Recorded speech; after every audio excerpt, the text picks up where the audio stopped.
Student I তোমাদের নিয়ে এসেছি ওহমস ল। খুব ইজি পদ্ধতিতে তোমাদেরকে ওহমস ল শিখিয়ে দিচ্ছি।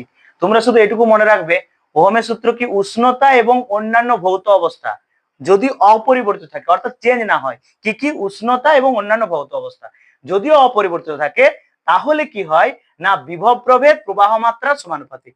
কোন পরিবাহীর বিভব প্রভেদ প্রবাহ মাত্রা সমানুপাতিক। That means temperature and many other physical quantities remain constant, then flow of current is directly proportional to the potential difference. That means যদি potential difference আমরা v ধরি আর যদি প্রবাহ মাত্রা মানে flow of current I ধরি, তাহলে v varies I, that is Ohm's law. ওকে, তাহলে এই ফর্মুলাটাতে যদি আমরা ভেরিজেস তুলতে যাই, একটা কনস্ট্যান্ট ইউজ করতে হয়। সেই কনস্ট্যান্টটা ধরে নিচ্ছি আর। এই আর কে বলা হয় রেজিস্ট্যান্স। এই রেজিস্ট্যান্স হচ্ছে রোধ।